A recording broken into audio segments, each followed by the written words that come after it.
Hello everyone, welcome to another video. আজকের ভিডিওতে আমি আলোচনা করব এডিট পয়েন্ট নিয়ে। তো আমরা যখন পাওয়ার পয়েন্টে কোনো ভেক্টর অথবা আইকন অথবা শেপ নিয়ে আমরা যখন এডিট করব, তখন সবথেকে কাজের যে জিনিসটা রয়েছে টুল, সেটা হচ্ছে এডিট পয়েন্টস। তো চলুন দেখা যাক। তো আমার সামনে একটা ব্ল্যাঙ্ক স্লাইড রয়েছে। তো এখান থেকে ফার্স্ট আমি একটা শেপ আঁকবো, সেজন্য আমাকে ইনসার্টে যেতে হবে এবং স্লাইডটাকে সিলেক্ট করেই তারপর যেতে হবে। তারপর আমি যাবো শেপসে। শেপস থেকে ধরুন আমি একটা শেপ আঁকলাম। আঁকার পর আমি কিন্তু এটাকে আর কোনোভাবে এডিট করতে পারবো না। আমি শেপটাকে চেঞ্জ করতে পারবো না।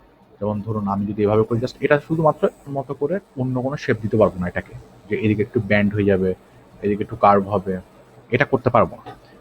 যদি আমি করতে চাই তখন আমি কি করব? বর্তমানে আমি রয়েছি শেপ ফরম্যাটে। তো শেপ ফরম্যাট থেকে আমরা দেখতে পাচ্ছি এখানে এডিট শেপ বলে একটা অপশন রয়েছে। এটাকে যদি আমি টগল ডাউন করি, তো দেখতে পাচ্ছি এডিট পয়েন্টস। এই যে এডিট পয়েন্টসে যাব, তাহলে আপনারা দেখতে পাচ্ছেন এটার চারদিকে একটা রেড কালার একটা রেখা দেখা যাচ্ছে, আর 4 পয়েন্টে 4টা ব্ল্যাক কালারের ডট দেখা যাচ্ছে। আমি একটু জুম করে দেখাই। অলরাইট। তো এগুলাকে যদি আমি একটু স্ট্রেচ করি, এই যে দেখতে পাচ্ছেন, তার মানে এটা খুব সুন্দরভাবে স্ট্রেচ হলো। এর আগে আবার কিন্তু হয়নি, কিন্তু এবার হবে। এবার এই যে আমি এভাবে ব্যান্ড করলাম, এভাবে ব্যান্ড হয়ে গেল। যেভাবে ইচ্ছা সেভাবে আমি কিন্তু করতে পারবো। এবং আপনারা দেখতে পাচ্ছেন এখানে কিন্তু নতুন 2টা আরও ডট দেখা যাচ্ছে সাদা রঙের। এই যে এখানে একটা, এখানে একটা। এগুলোর মাধ্যমে আমি এই যে বাড়াতে পারবো, কমাতে পারবো। এই যে একটু বাড়ালাম।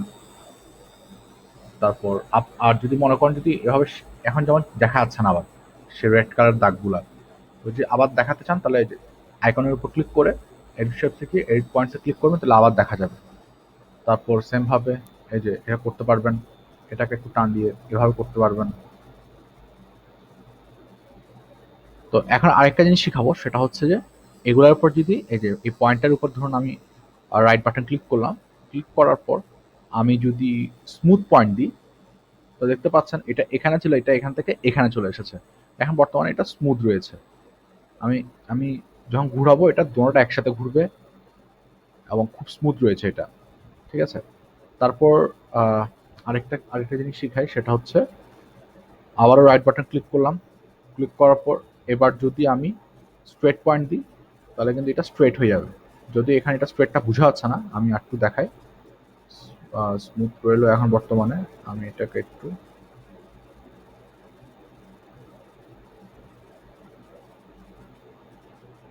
আর শুধুমাত্র যদি একটা একটা মানে রেখা নিয়ে কাজ করতে চান, অর্থাৎ একটা পয়েন্ট নিয়ে কাজ করতে চান, সেক্ষেত্রে কিন্তু আপনাকে চেপে ধরে রাখতে হবে অল্টার। যেমন আমি এখন অল্টার চেপে ধরে রেখেছি এবং আমি চাইলে এটাকে মুভমেন্ট করতে পারছি। এই যে তারপর আবার অল্টার চেপে ধরে রেখেছি, এবার এটাকে মুভমেন্ট করতে পারছি। ঠিক আছে। তারপর এই অবস্থায় যদি আমি রাইট বাটন ক্লিক করে যদি আমি এখন স্ট্রেট পয়েন্ট দিই, তাহলে এটা আবার স্ট্রেট হয়ে গেল। ঠিক আছে। তখন ছিল স্মুথ, স্মুথ থেকে এখন আমরা স্ট্রেট করলাম। তারপর ধরুন দুইটাকে যদি আপনি হ্যান্ডেল করতে চান, সেক্ষেত্রে দুইটাতে নর্মালি হ্যান্ডেলই হয়, বাট কন্ট্রোল চাপ দিয়ে ধরলে তাও তাও কিন্তু দুইটা একসাথে মুভ করা যায়, বাট এটা তখন হয়ে যায় এটা স্মুথ আকারে কিন্তু মুভ করে। আমি জানি না আমি আসলে এটা কিসের শেপ দিয়েছি, জাস্ট আপনার বোঝার সুবিধার্থে কোনো মতো একটা শেপ এঁকেছি। আর পয়েন্টগুলো, এটা আসলে মূলত কাজটা কি সেটা আপনাদেরকে শেখানোর জন্য এসেছি। তো এবার যদি আমি আরেকটা জিনিস শিখাই, সেটা হচ্ছে আমি এখান থেকে ওপেন পাথ দিই। ওপেন পাথ দিলে দেখতে পাচ্ছেন এখানে কিন্তু আরেকটা পয়েন্ট চলে এসেছে। এবার এই পয়েন্টটাকে আপনি চাইলে টানতে পারেন। তারপর এখানেও চাইলে, এবার যদি আপনি যদি মনে করেন ডিলেট করতে যাচ্ছেন, সেক্ষেত্রে ডিলেট পয়েন্ট দিবেন, তাহলে পয়েন্টটা ডিলিট হয়ে যাবে। ঠিক আছে। শুধুমাত্র এগুলাই থাকবে। তারপর চাইলে কালারটাকে চেঞ্জ করতে পারেন। শেপ ফিলে গিয়ে যেমন একটা কালার দিতে পারি আমরা, যেমন এটা দিতে পারি। তারপর এই যে একটা ব্লু কালারের যে শেপ দেখতে পাচ্ছেন বর্ডারের মধ্যে, সেটাকে আমরা চেঞ্জ করতে পারি। এই যে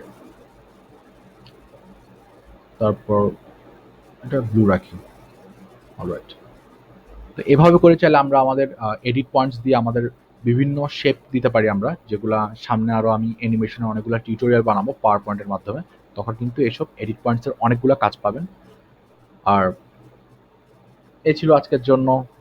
আশা করি ভিডিওটি ভালো লেগেছে। দেখা হবে নেক্সট ভিডিওতে।